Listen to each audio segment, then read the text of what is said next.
Have you ever created something musically or artistically that you were once proud of, but then to look back on said thing years later and just wonder, what was I doing? I've been drawing fake Pokemon for years, and I've decided to go back and review all the ones that I drew many years ago, just because they're interesting. Welcome to DeadBedSpread's Fakémon Reviews, starring me, DeadBedSpread.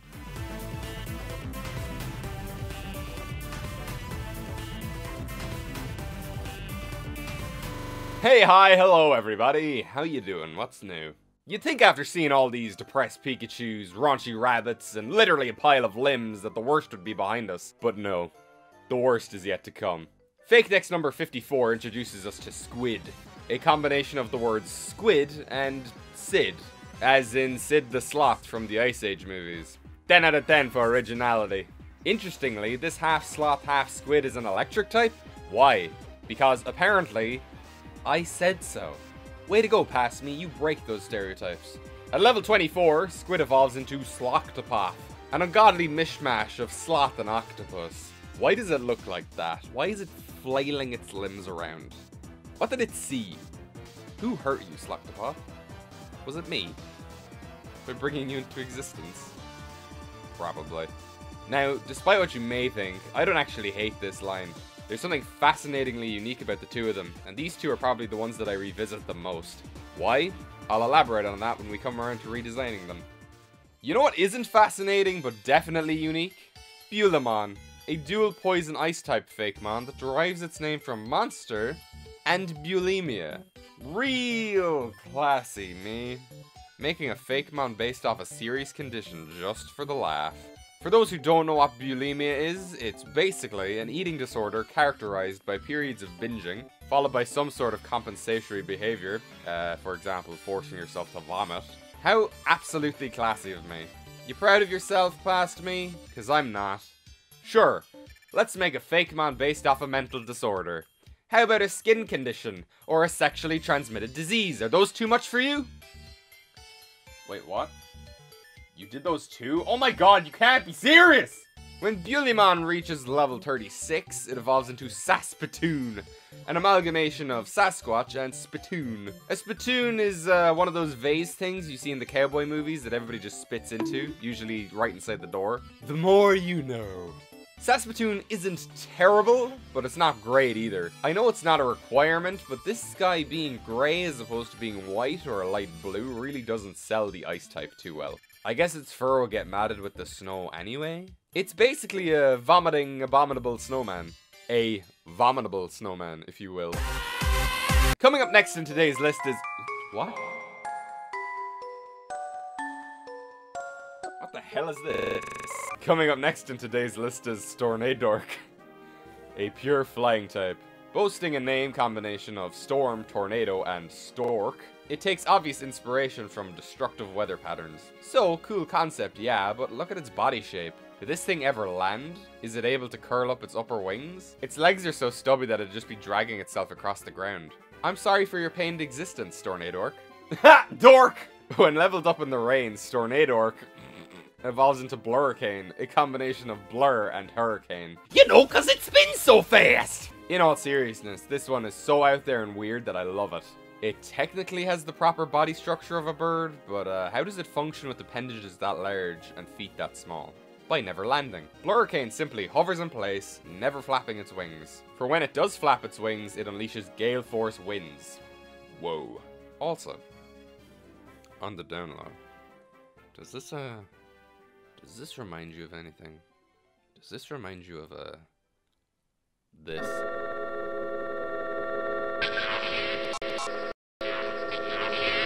Look, I would rather just like end this episode here, but there's things that exist that just have to be documented. I really don't want to do this. I started this series to showcase the cool things, but like, who's really only in this to see the cool things? Alright, is anything in this series even cool? Who knows? Following those cool birds, we have this bird. PLATYPUS. A potty platypus. Bulimia and feces! I'm glad I got both ends of the body covered. So, what are we looking at here? Literally a platypus with a potty for a beak. Like, take a platypus, slap a potty on it, done. Are people expected to use it? What's the evolutionary advantage here? Does it consume fecal matter? Does it eat the poo-poo? Also, this thing evolves twice. At level 20, Platypus evolves into Dufflush, a combination of duck and flush. Where's the through line here? They have no common letters. Why not try combining duck and toilet? This thing raises even more questions. Now its beak is not a potty, but its entire mouth is a toilet. Would people actually use this? I mean, it's probably around the right height. Look, I don't want to do this any more than you do, but we've come this far. When exposed to a water stone, Dufflush evolves into Platypus. Platypus. Platypus. Piss. Pee-pee. Wee-wee. Urine! It's wearing a urinal and has toilet for a head. Its head is a cistern. Why does it have a urinal and a toilet? Why does it have both? For sharing with friends? Yo, bro, want a sword battle with my platypus? Stop! Could this be the worst thing ever created? Maybe. Probably not. Could this be the worst thing ever created by me? Yeah. I'll let this comment sum it up. Also, yeah, here's this line's whole inspiration. Now we get to redesign all these things. Firstly, we're gonna start with... What? Something about this seems weirdly familiar. We're gonna start with the squid line. Squid line! I mentioned earlier that I visit this line the most. The reason why is because of a critique left on them that literally changed me forever. The critique states, Squid and Sloctopod's current artwork suffers from making a clear distinction between the sloth and squid halves, which feels unnatural rather than cohesive. Both parts have different base color, white sloth, blue squid, and texture, furry sloth, smooth squid. Ideally, both halves should have the same base color and texture, so it shouldn't be possible to tell where one creature ends and another begins. This opened my eyes and changed my whole design philosophy going forward. I mean, they're right. Squid and Sloctopod are literally the two animals cut in half and stuck together. Therefore, for this reason, Squid's redesign is absolutely unrecognizable. Not gonna lie, I laughed a lot when I drew this for the first time. But you can't tell where one creature ends and the other begins, can you? It's also known as the Kid Squid Fakémon, mainly to replace Sid in the name with Kid. That was really important to me, apparently. Also, it's still an electric type. Its typing was so out there that it would feel weird to change it. Like before, at level 24, it evolves into Sloctopod, which is now Electric Dark.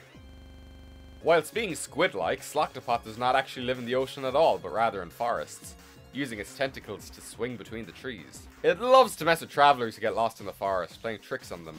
It also likes to create hammocks and chill. I love this thing. Yeah, that's it. We're done here.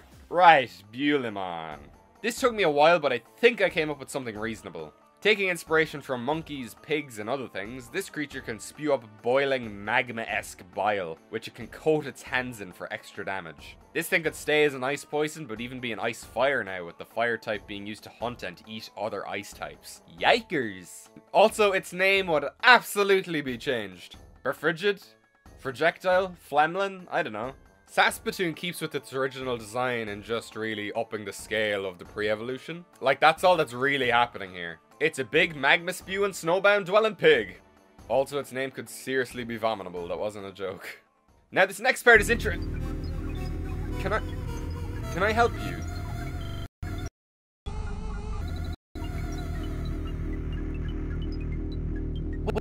Wait a minute, I know you. Now, this next part is kind of interesting.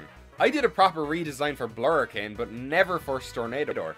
I don't know why. Even though I pointed out the flaws with it, it's just so unique that it wouldn't feel right touching it. So I'm not gonna. Sorry. Blurricane's redesign gives it more definition, as well as crazy creepy LOIs. It also has a non-existent ability, Gale Force, which activates Tailwind upon switching. I never intended for this thing to be a legendary, but some people have gotten that impression. What do you think? Leave a comment below.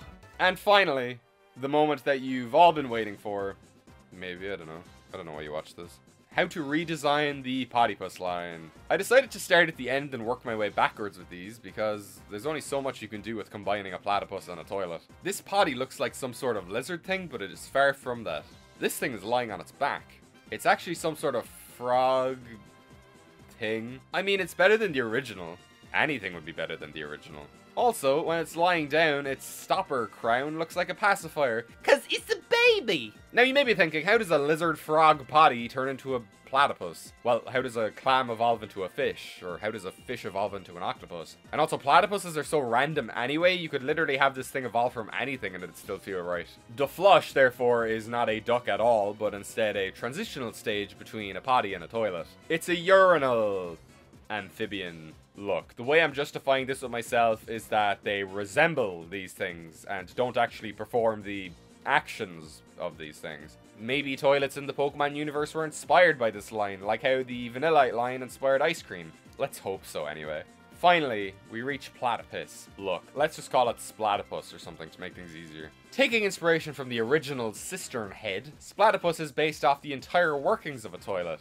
Now its entire body seems to be porcelain, and its back and waist curl like a U-bend. Also, potentially this thing is able to convert waste into clean water? I know toilets don't do that on their own, but this is Pokemon. Anything's possible.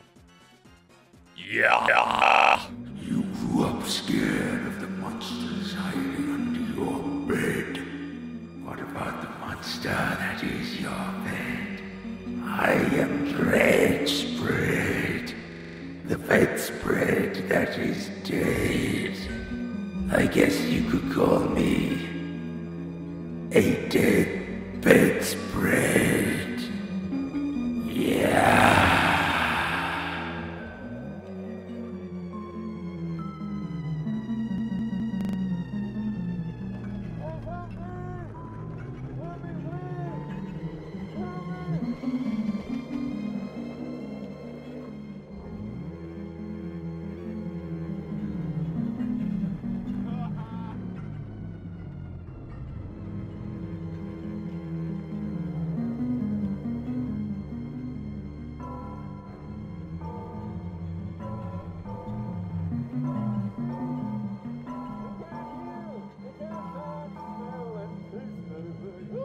Hehehe